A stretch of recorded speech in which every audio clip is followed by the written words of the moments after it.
Okay, so we are now recording this session.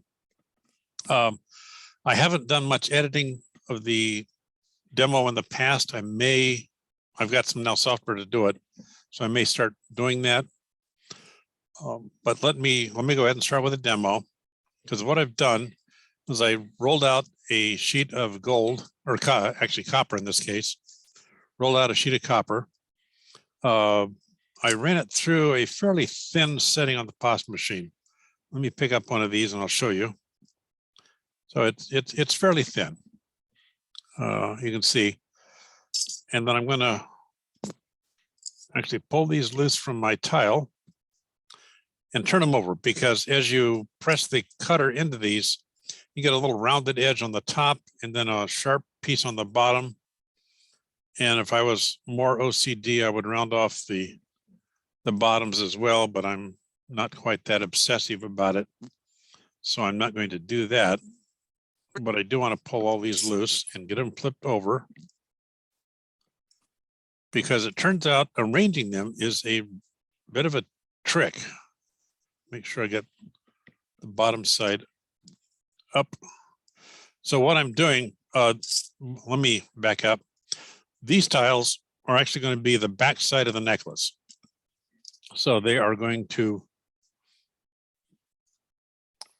they're what's down here on the necklace. And so I'm going to actually lay them out and get them set up however I want them set up. And I tried several orientations, and the one I like the best is to do it this way. If I rotate it just a little bit and set them up like this, the necklace gets a lot shorter, but a lot broader. And I didn't particularly care for that look. So, if I do it this way, you end up with something that's a bit strange out there. So that's when I decided that it was better to actually take these and turn them so I've got a point going down, and then I can set these guys in here in this orientation and get myself a nice look to the necklace. And it turns out I need 12 tiles and it only cuts 10. So I had to make 2 extras. And then I'm going to get rid of these 3, which I may or may not use later. Clean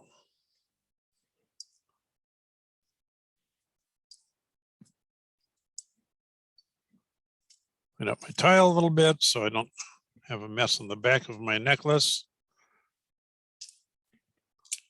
I want them essentially oriented this way. And then the 2 extras out here for the final, that's where I'm going to attach the jump rings. Now, as I played with this, spacing got to be a bit of a challenge. So what I did was I'd gone to the Hobby Lobby actually, and I found a bag of sticks. There are sticks, all shapes and sizes in here. And as I was playing with them, I found some of the sticks are 1/8 of an inch wide and 1/16 of an inch thick. And so I have cut that into very small pieces.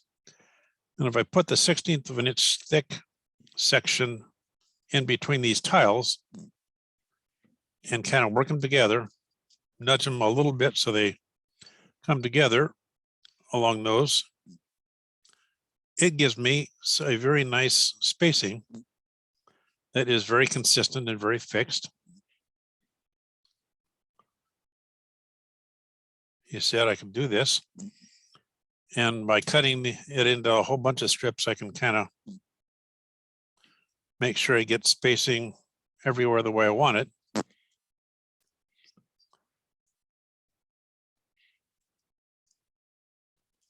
So that just like spacers they use on laying floor tile, right? Yes, yeah. It's the same idea.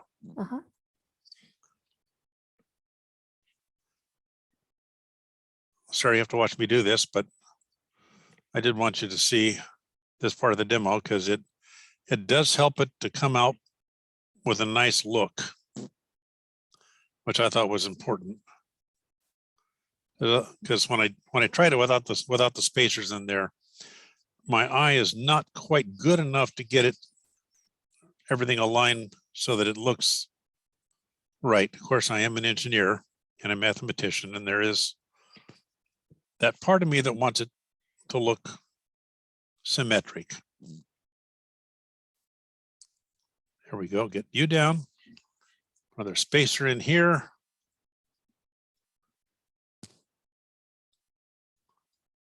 Like that.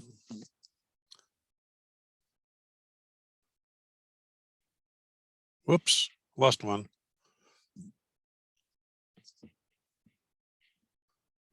It does get a little bit tricky doing this.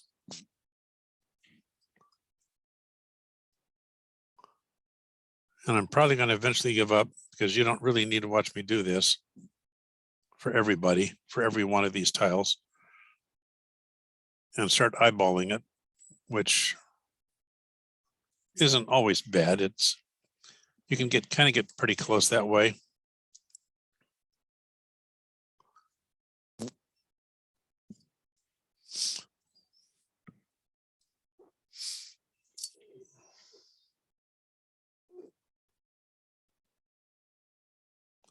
No, I'm not totally OCD, just a little bit. Anyway, let me just eyeball these last few in so we don't get too bogged down with this part of the process.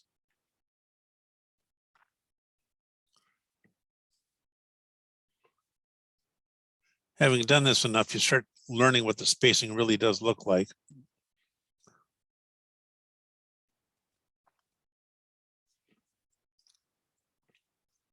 That one's going to have to, these guys, I do need to put a spacer in there because I don't have a reference point.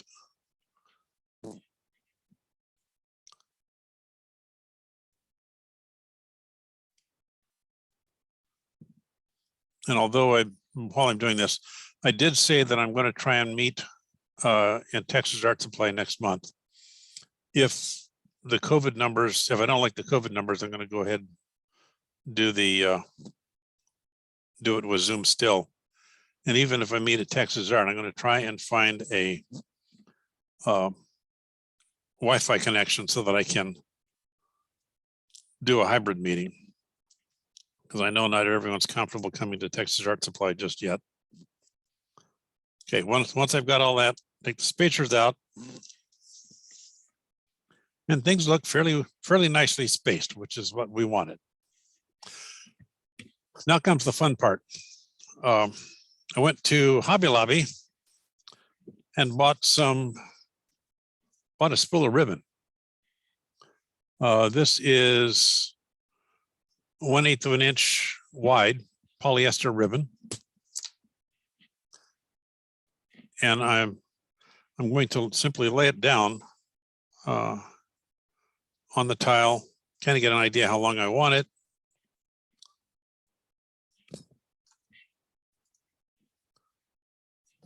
And then cut it.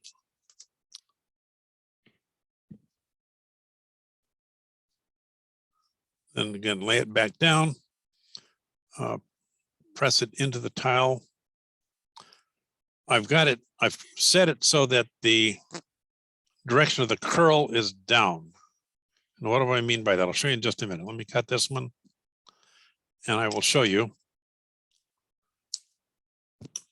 While the ribbon is on the spool, it tends to want to curl in one direction. You can see that. So what I want is for it to be down, because if I put it this way, the ends do curl up. Trust me, I found that out the hard way. So by putting it so that the curl goes down,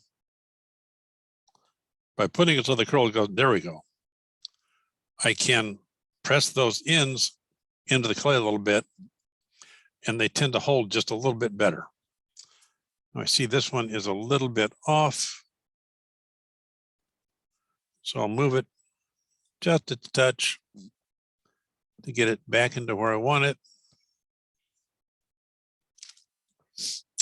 And then continue. And I have played with this a little bit and tried some variations. And I will show you what I've ended up doing to get the whole thing attached to something that I'm happy with.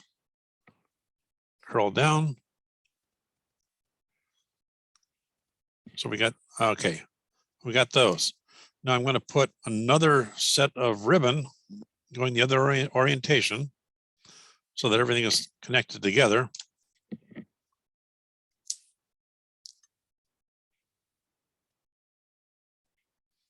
And I really need to pay attention to what you can and cannot see on the camera, I can tell, because I'm not paying attention to that. So as I lay the ribbon down, kind of get a measure, and it doesn't have to be exact. Just something close. Curl down.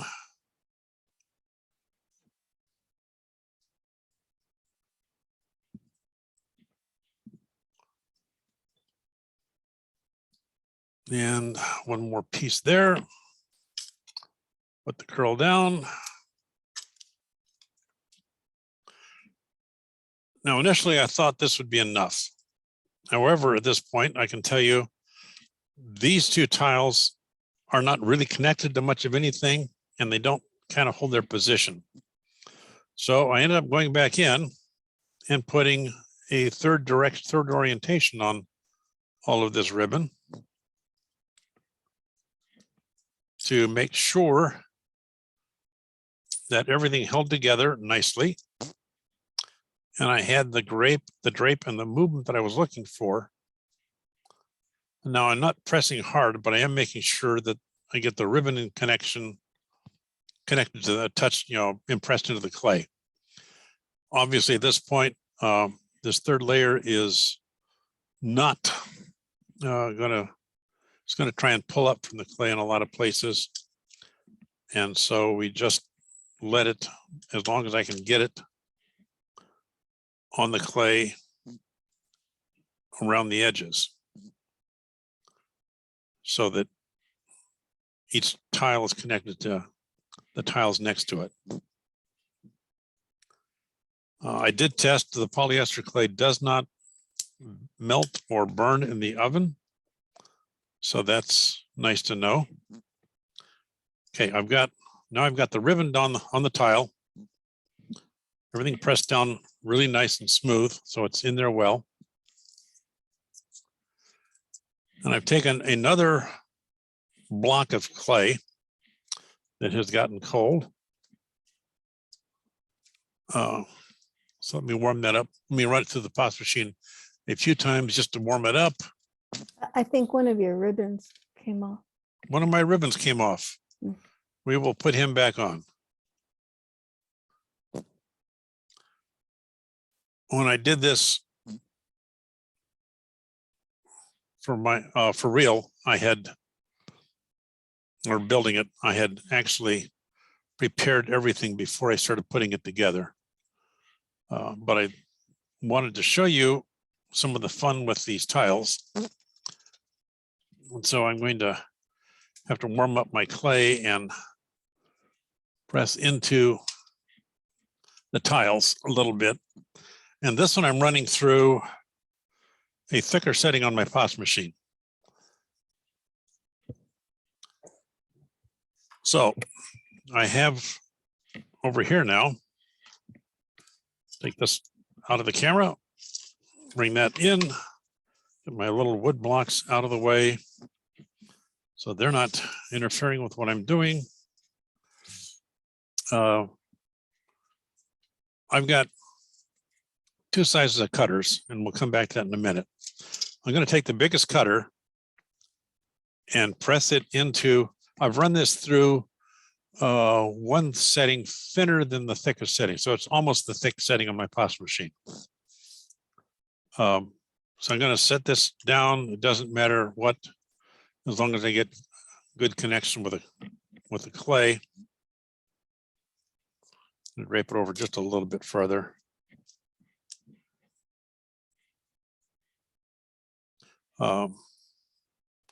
make sure I've got it where everything is on the tile.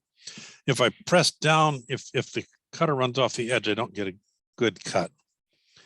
Now, these things take a little bit of force, it turns out. So I have ended up having to push into them rather firmly. But I didn't catch where you said you got the cutters. these are Sculpey cutters. I picked them up at Hobby Lobby, I think, in the polymer clay section. They are manufactured by Polyform. Come in a package of 2. And I saw them there and thought, wonder what I can do with those. So I bought them, just see if I can try what to do. But anyway, you get it pressed in there really firmly. And if you've done everything right, I should be able to just lift this clay off the tile. That one didn't cut through. Okay, I lost one, but that's okay because I knew I was going to have to make more. So I'm going to actually, let me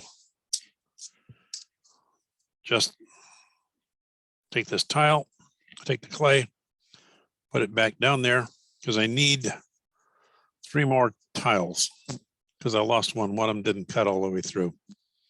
So let me just set it back up. And again, press into this firmly, making sure I cut all the way through. Turns out it is not as easy to cut through as I thought it would be. But if you're fairly firm, press down, it will cut all the way through. Like so.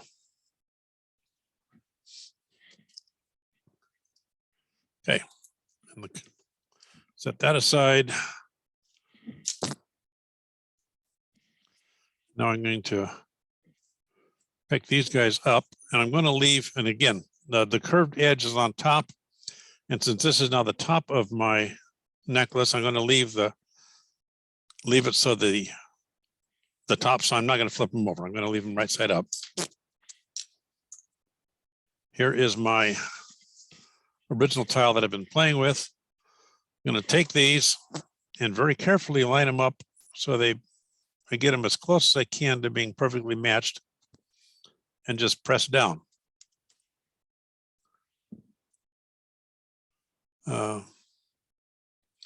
We could probably do a little better if I put some reference pieces in there, but I haven't done that. So we'll just leave them the way they are and move forward. There are a little bit of fuzz on the edge, on the ends of these here and there. So as I'm moving them, I am removing the fuzz.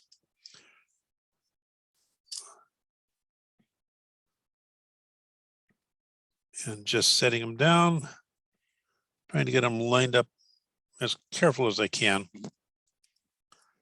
Now, I will tell you, obviously, after all this very careful work, I'm going to do one more press on everything. And when I do that, all of my nice arrangements and orientation is going to get thrown out the window because these are going to spread out just a little bit and my spacing is not going to be exact anymore. So if that is an issue, I am sorry, it just doesn't work. Because as soon as you press into the clay, it spreads out a little bit and all your nice spacing makes it look like it was handmade, which is the whole idea behind making it by hand anyway. If I wanted something that was machine made, I would buy myself a 3D printer and make it by 3D printing.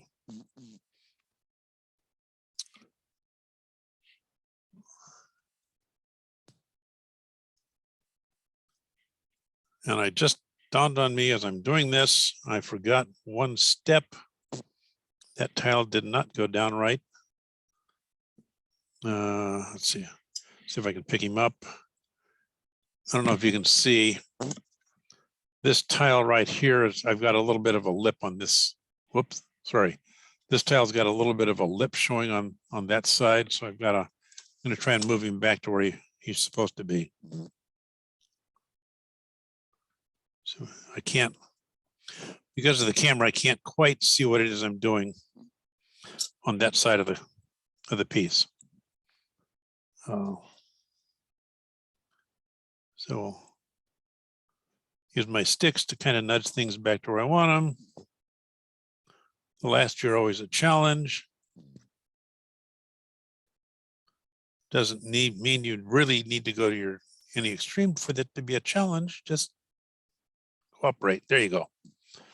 Okay, press those two down a little bit. I think I've got, this guy should sit right about there. A little bit of fuzz on there. Okay, I am going to press over this with my fingers. You can see a little bit of if you look carefully, you can get an idea of where the ribbon is. You can see some shadows caused by the ribbon, some little bubbles here and there. I need to make sure I get the air bubbles squeezed out because I don't want it to bubble in between. And then I'm going to try and press over it and get it so that the ribbon doesn't show either, which is going to be a bit of a trip. But if, you know, as much of that as I can remove as possible, it would be good. So I'll take another tile, press over the top, press down, trying to get it smoothed out where it's nice without undoing everything I've done. And I just undid everything I did. I was afraid I was going to do that because I forgot what I had actually done, because that's not the way I did it. Because I knew that was going to happen if I tried to press a tile, use the tile to press it down. What you Use do, a deli sheet between the tile and the clay. actually what I did was I used a deli sheet, yes. Because the deli sheet works a whole lot better. And I don't really need the tile on there. I just need to make sure I get the deli sheet down without any wrinkles in it. Because then I can use my fingers and rub them smooth and get a lot of the ribbon impression out of there.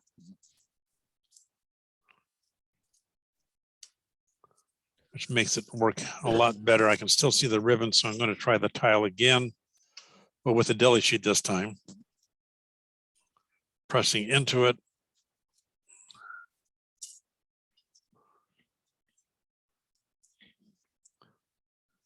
Still got a little bit of hint of the ribbon, but I'm going to leave that for now.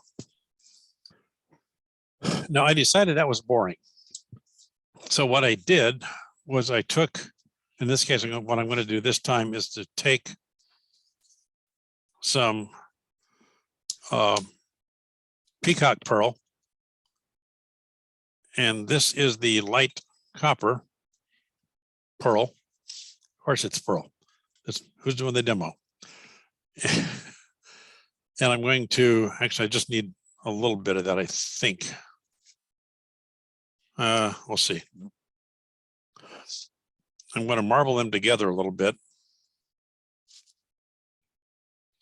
Probably need all of it the more I think about it, but let me do that.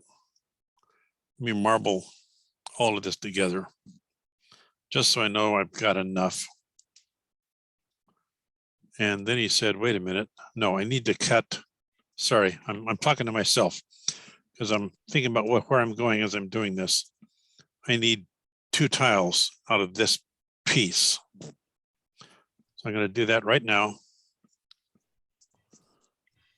I've got peacock pearl tile and a second peacock pearl tile. I think I want 1 or 2 more as I think about it. Yeah, let me take, sorry, I'm working on a design as I'm talking, which is not always good. But I've now got 4 little pieces of peacock pearl.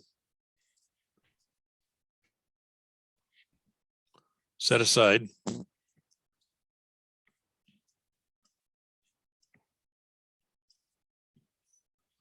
I need to blend this guy back up.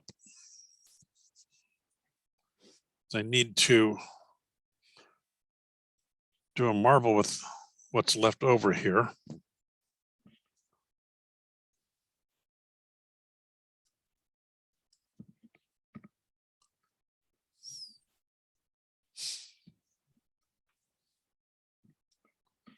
And it's crumbling on me. Oh, good.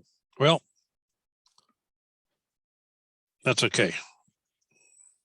It doesn't matter. I just need it to come together in some way, shape, or form.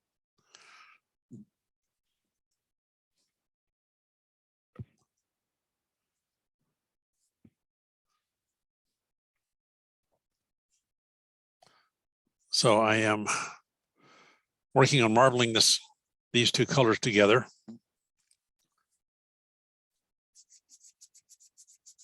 See if I can get them a little warmed up here and smoothed out.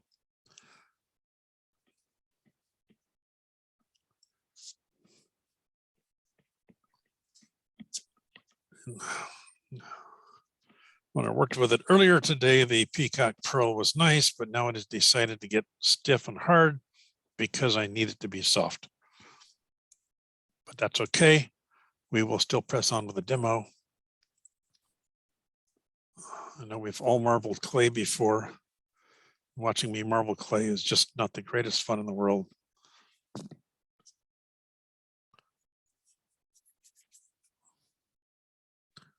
But,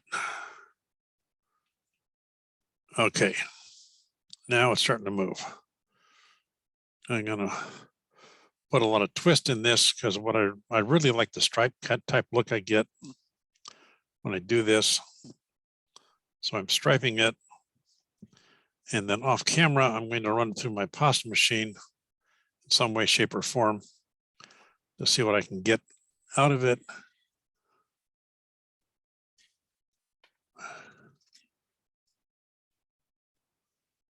And I'm going to take it down to a reasonably thin setting on the pasta machine as I'm doing that.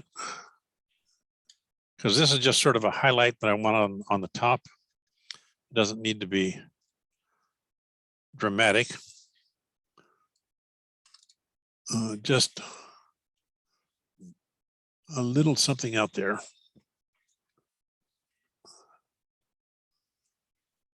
To add some interest to the necklace.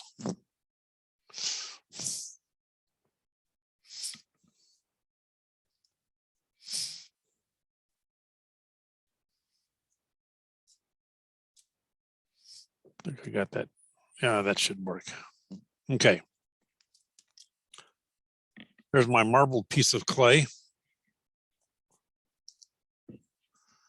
And I'm going to cut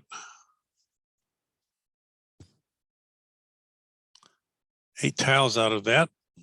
No, sorry, 10 tiles out of that.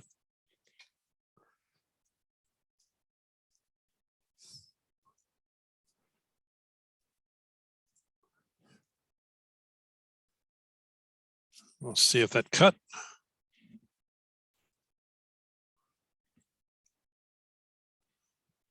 Looks like it cut. Pick up some of these scraps a little bit. A few places didn't quite cut through. We'll take them out. See if we can get this guy out of there. That messing up what I had.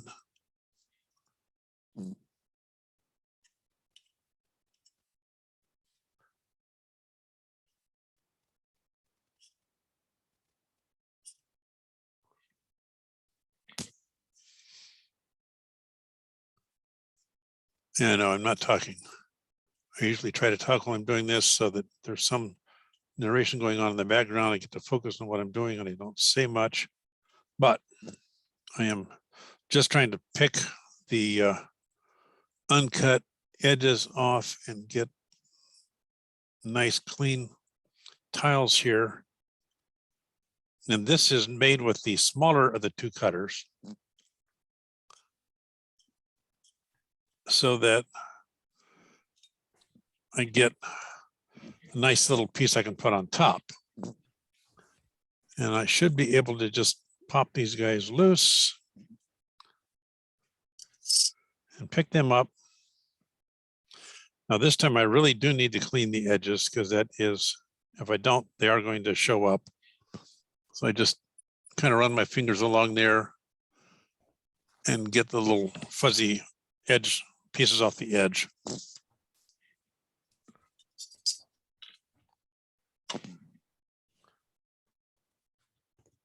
And now I want to get this reasonably well centered on the tile, but you need, in order to do that, you need to unstick it from your finger, which if your hands are really warm, gets to be a challenge. Okay, so now with that, I can probably get it down there about where I want it. What I'm really doing, I'm trying to get the points aligned. So the points on the little top piece I made and the points on the bottom piece come together nicely. And I keep distracting myself from something I'm doing, which is never a good thing to do.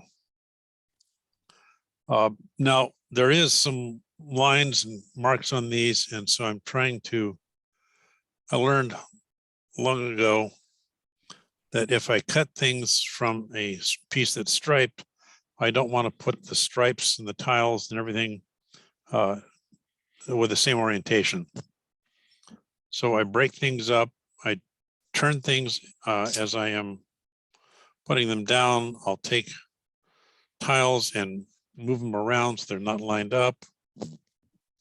Any number of things like that, just to make sure that your eye isn't trying to connect the dots. Come on. Go where I want you to go, not where it's close. Okay, gotcha.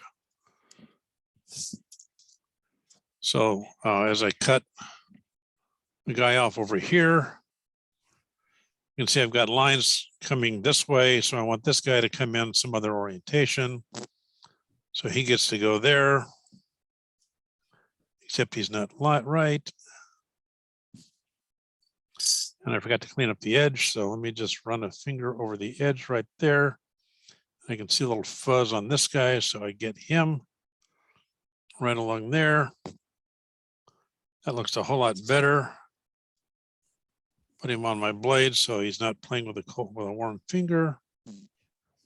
Hold him down and put him in place.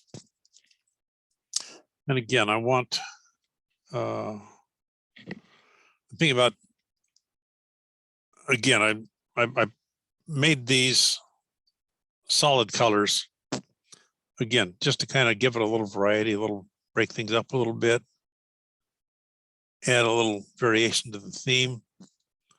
So I want them where they're not going to try and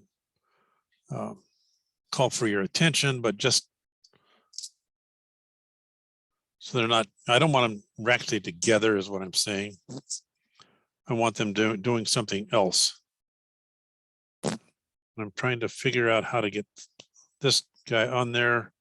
See, that one's oriented this way. I'm going to put this guy in with this orientation, I think. So he's not lined up with anything else. It's going to create a problem in a minute, but that's okay. Let me take this guy with what he's got on him. I'm going to put him over here like that. I'm going to take a solid piece and put him up here. The other solid guy is going to end up over here.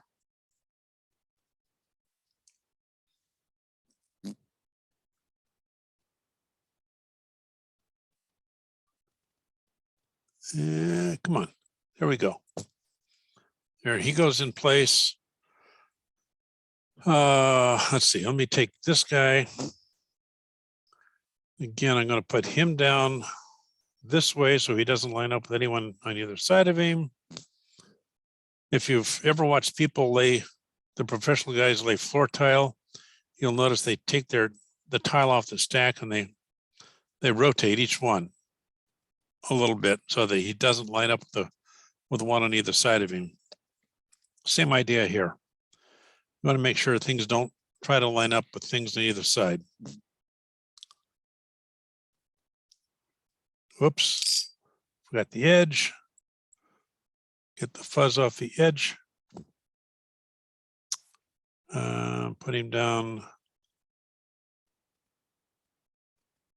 Put him down that way. Okay. You can go down that way.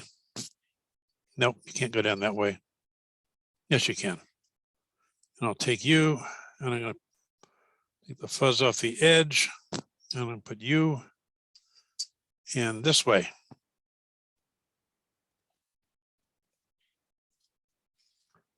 And then you take your deli sheet one more time, stretch it out over the top of everything again. Try to keep the wrinkles out of it. It helps if you use a clean deli sheet instead of one that you've used on the past 5 projects, but that's okay. And just try to, again, smooth things out a little bit with your finger. Want these top pieces. It helps if you don't have stray bits of clay in there when you're doing it.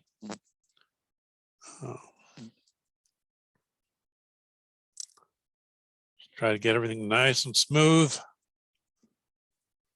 fairly uniform.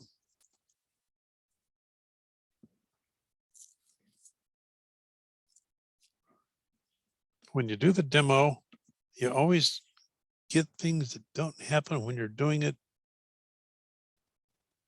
for the first time. And I don't know why. But somehow I have found odd extra little pieces of clay that have crept into what I'm doing. Okay, smooth it out. Smooth these guys. That one's not quite smooth yet. You can see I'm starting to put a little more pressure in as I do that. It's flattening a little bit and spreading out. So my spacing is getting a little bit off. But for the most part, there we are. Take the last 2 guys off of there. Turn this thing over. Try and spread it out, smooth it out a little bit. Try and get some uniform pressure on there so everything is the same size, same thickness. And there is our necklace. Now, what I haven't shown you is what I would normally do, and I simply don't have the pieces ready, is I would actually drill in. I would drill in from the corner here and in here, or just actually, since it's soft, I'd take an eye pin and stick it in there, which is what, I don't know if you can see it. There's an eye pin on this guy. And I simply made the eye pin and pushed him into the clay while it was still raw before baking, so that everything went in tight. And that is what I did. The bracelet got much the same approach. For those of you that weren't here at the beginning, I also made a bracelet. It looks like this. Actually, as I think about it, I didn't. The bracelet is made entirely. Yeah. Sorry. Yeah, the bracelet's made entirely of the small hexes. I thought the big hexes were going to be a little large for my wife's wrist, so I used just the small hexes for the bracelet. But I did the same technique, same approach, where I made the back piece, laid the ribbon on there, and if you look carefully, you can see I've got ribbon running in this orientation and then along this way. Then I came back and ran ribbon in this orientation as well, just to make sure that everything hung together. These are simply the tiles cut in half on the edges here. So this is small hex cut in half. And then just some extra notches here and there on the ends to get things to come together nicely. And that is what I did with the bracelet. So did not take as long as I thought it was going to take. Are there questions? Let me stop the recording here. Stop the recording. Come on. Reactions, pause. Okay.